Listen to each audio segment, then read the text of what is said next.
متحدہ قومی موومنٹ کے رہنما ڈاکٹر فاروق ستار نے کہا ہے کہ علی رضا عابدی ہمارا اثاثہ ہیں، انہیں منانا رابطہ کمیٹی کی ذمہ داری ہے۔ میں یہ سمجھتا ہوں کہ Ali Raza Abidi M Q M Pakistan کا ہماری تحریک کا ایک اثاثہ ہے، اور پہلے بھی وہ ناراض ہو کر بیٹھ گئے تھے تو میں ان کے گھر گیا تھا اور میں ان کو منا کر لایا تھا۔ میں یہ سمجھتا ہوں کہ میرے رابطہ کمیٹی کے ساتھیوں کو علی رضا عابدی کو منانا چاہیے، ان کے گھر جانا چاہیے، اور ہمیں جو ہمارے اثاثے ہیں، جو ہمارے ایسیٹ ہیں، انہیں ضائع نہیں کرنا چاہیے۔ تو علی رضا عابدی نے محنت کی این 243 میں، علی رضا عابدی نے سخت مقابلہ کیا، یعنی ان کا مقابلہ سخت تھا۔ اب جب کہ عمران خان جو کہ وزیر اعظم بن گئے ہیں، انہوں نے یہ سیٹ خالی کی ہے، تو میں سمجھتا ہوں کہ پہلا حق علی رضا عابدی کا تھا۔ یہ میری رائے ہے اور میں اس کو اختلاف بھی نہیں کہتا۔ مجھ سے اگر رائے مانگی جاتی تو میں یہی رائے دیتا اپنی رابطہ کمیٹی کے ساتھیوں کو، اور انہیں تنظیم میں واپس لانا چاہیے۔ میں بھی ان کے گھر گیا، ہماری انا نہیں ہونی چاہیے، ہمیں اپنے ناراض اور روٹھے ہوئے ساتھیوں کو واپس لانا چاہیے، میری رائے ہے۔ تفصیلات کے مطابق ایم کیو ایم کے رہنماؤں نے عبداللہ شاہ غازی کے عرس کے موقع پر ان کے مزار پر حاضری دی۔ اس موقع پر ڈاکٹر فاروق ستار اور عامر خان نے علی رضا عابدی کے حوالے سے بات چیت کی۔ علی رضا عابدی بھائی ہماری ٹیم کا حصہ ہیں، انہوں نے جو استعفیٰ دیا ہے وہ براہ راست ہم تک تو پہنچا نہیں ہے، اور میڈیا کے ذریعے ہی ہمیں اس کی اطلاع ملی ہے۔ ہم ان سے رابطہ کرنے کی کوشش کر رہے ہیں، ان کو کل میں نے بھی ٹیلی فون کیا تھا، ان کا ٹیلی فون بند تھا۔ جیسے ہی رابطہ ہوگا ہم ان سے بات چیت کریں گے، اور میں یہ سمجھتا ہوں کہ اگر کسی قسم کے کوئی تحفظات ہیں بھی کسی فرد کے، تو اس کو چاہیے کہ پارٹی کا جو فورم ہے اس کے اوپر ڈسکس کرے، بجائے اس کے کہ اس کو میڈیا کے اوپر لے کے آئے۔ پہلے ڈسکس کر لیتے، اس کے بعد اگر کوئی فیصلہ کرتے تو شاید زیادہ بہتر ہوتا۔ بہرحال اب ہو گیا ہے، ہم تک کسی کے پاس رابطہ کمیٹی میں یا خالد مقبول بھائی کے پاس یا مجھ تک کوئی ایسا استعفیٰ نہیں آیا ہے، میڈیا کے ذریعے ہی پتہ لگا ہے۔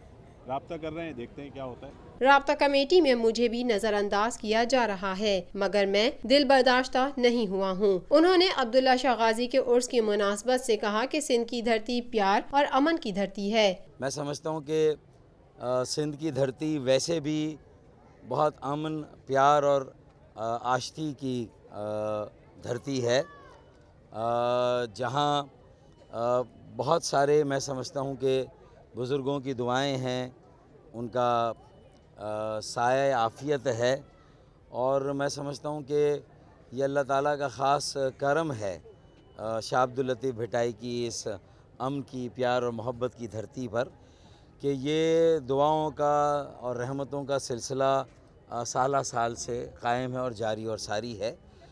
اور میں سمجھتا ہوں کہ اگست کا مہینہ ہماری آزادی کا مہینہ تھا، اور یہ ستمبر کا مہینہ ہمارے دفاع کا مہینہ ہے، اور میں یہ محسوس کرتا ہوں کہ جو بھی ملک کو خطرات درپیش رہے ہیں، اس میں یہ بزرگوں کی دعاؤں سے اور یہ جو سلسلے ہیں ان سے بھی اعتدال کے قیام میں بڑی مدد ملی ہے۔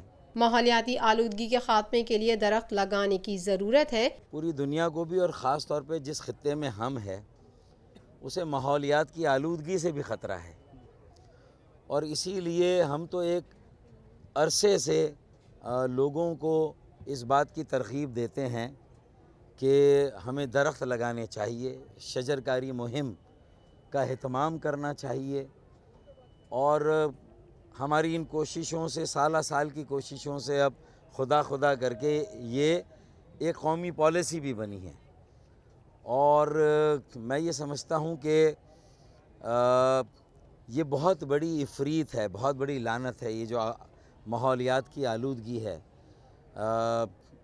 جس میں پانی کو اس آلودگی سے بچانا، ہوا اور فضا کو آلودگی سے بچانا، اور شہر میں کھلی جگہوں پر زیادہ سے زیادہ درخت لگانا، جنگلات لگانا، خوبصورت پارک بنانا، میرے خیال میں یہ ہماری ترجیحات میں ان باتوں کو شامل ہونا چاہیے۔ ایم کیو ایم کے رہنما نے مزید کہا ماڑی پور میں لگایا گیا ٹریٹمنٹ پلانٹ بند پڑا ہوا ہے۔ یہ جو ٹریٹمنٹ پلانٹ ہے یہ پوری دنیا میں بہت مہنگے ہیں، اور K2 سیوریج 2 کے پروگرام میں جب میں وزیر بلدیات تھا تو ہم نے 54 ملین گیلن ٹریٹمنٹ سیوریج کے پانی کے ٹریٹمنٹ کا پلانٹ لگایا تھا، ماری پور پر لگایا تھا، وہ آج بند پڑا ہوا ہے۔ تو Karachi water and sewerage board کس کی زیر نگرانی ہے؟ صوبائی حکومت کے ماتحت ہے۔ وزیر بلدیات کو اس طرف توجہ دینی چاہیے۔ پچھلی 2 حکومتیں بھی میرے بھائیوں پیپلز پارٹی کے دوستوں اور ساتھیوں کی تھی، اور یہ کئی سالوں سے یہ بند پڑا ہوا ہے۔ تو ٹریٹمنٹ پلانٹ مزید ہم کیا لگائیں گے؟ جو پرانے ہیں وہ ہم سے نہیں چل رہے ہیں۔